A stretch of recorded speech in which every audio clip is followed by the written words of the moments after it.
Well, when I first got there, I played for Coach Frankie Lim. Okay. So that's who I played for my first, I think, conference or two conferences. I played for him. And obviously, it was a different system and a different culture when Coach Tim came in.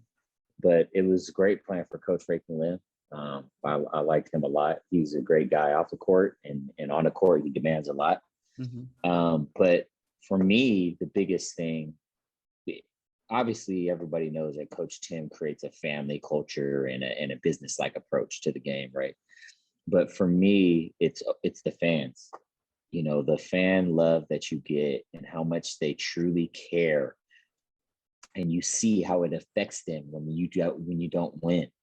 And I feel like they love you so much that you have a responsibility to them to play your best and play your hardest every single game, because it affects them that much. You know, like it really, people are inspired by Ginebra to do better in school, to have a better life. Like some people sleep better or aren't depressed. Like there's actually diehard fans when it comes to Ginebra like that. So what it did for me was like, it made me work harder because I felt like I owed it to them to play my ass off every single night for them, you know, and obviously for your team as well. But it was they gave you the fans just give you that extra push, and that's what it was for me at Ginebra. It was just the fans and their love for who you are as a player and what you do for them is second to none. It What really was is. what was the best encounter or like interaction you had with the Ginebra fan then, since you speak highly of them? I'm a personally Ginebra fan also. But for you, did you like talk to them and you were very inspired or to hear what they were gonna tell you? Was there any moment like that that you could share? I mean, there's not just any specific moment. Obviously, we've had people come to our practices every single day and they bring us stuff and, you Mm-hmm. know, just to show their support. And I've met some, you know, some great friends, actually fans that became friends through just playing for Ginebra. But there's not one specific moment I could say that I had an interaction with a fan, but overall just the interaction that they give you, you know. And I'm very active.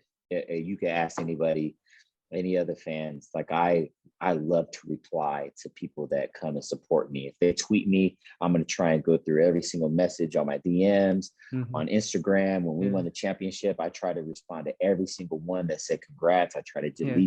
at least like their comment, whatever Yeah. it was. I try to let them know that they're seen, you know, that their support is seen. And that's just who I've always been. And so you doing that, you see how much the interaction and the support is from these fans.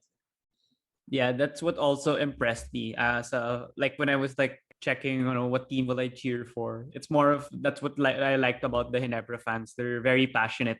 I mean, there are some that go over the line. I've also heard stories even like before in the 70s, 80s.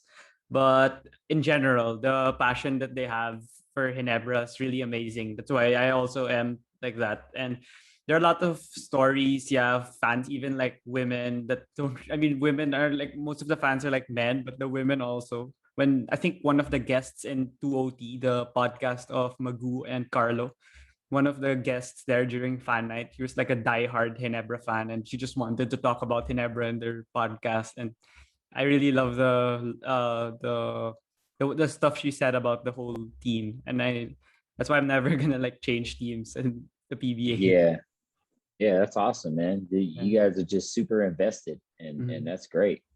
That's great. Yeah. So with the coach Tim insertion to the Ginebra culture, and then you finally won with Justin. When what was the breakthrough moment for you when you finally thought to yourself that, oh, we can win the ring now, we can win the championships, we can win multiple championships. What was that moment for you?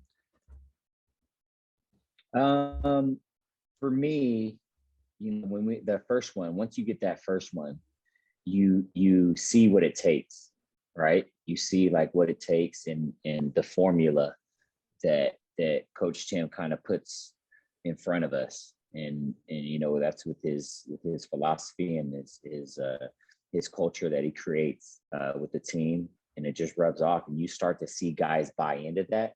And when you see people start to buy into that and into what he's teaching, then you can see us just take off, and that's why when guys go out, it's really a culture. You could plug in the next guy, and it's kind of like the Spurs, next guy up, next man up mentality, and it's once you get that first one and you see what it takes, it's always harder to get another one. So you have to bring it to another level, and so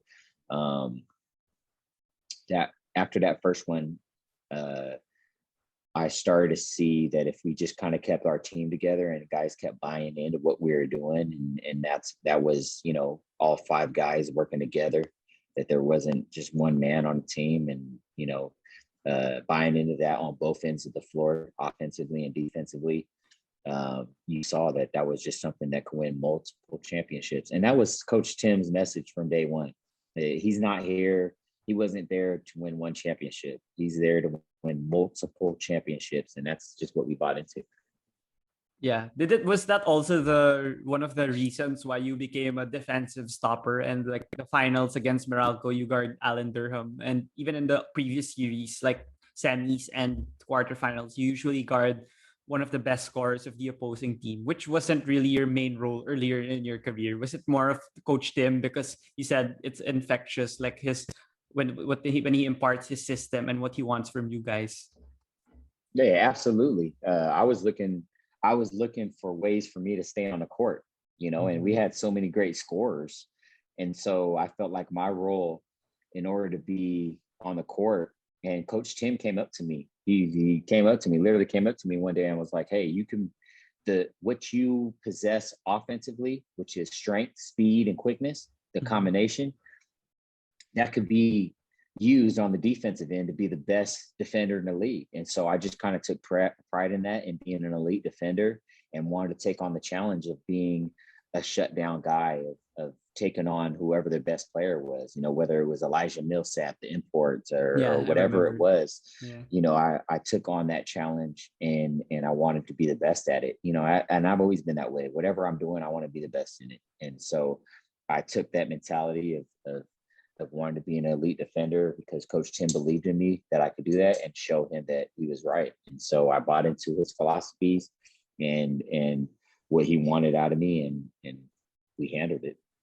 Yeah, I like the focus that you had, because some of the offensive players, like pretend you were excelling a lot offensively. Maybe some players, even abroad, they might not even, like if a coach tells them to just focus on defense rather than offense because there's a ton of scores in the team, sometimes their ego gets to them. They'll be like, nah, I can outshine him even if he's a 17 point per game scorer or something. But for you, you were able to accept the role. And I love that attitude that other players or other people that are going to listen to it may emulate also in their own hobbies or craft. Yeah, absolutely. I mean, I've been there, done that. I've scored all these points, led the league in scoring assists, and it didn't win championships. And so I just wanted to win that bad, that much, that I wanted to win. And who am I to tell the most winningest coach in the PBA history, no, what he wants out of me isn't right? That's just stupid. So I bought into what he wanted, because I knew that he came there to win championships, and if he thought me being that was going to help us win championship, and he was right. So I'm glad that I listened, and like you said, my ego didn't get in the way, because I really did want to win that bad.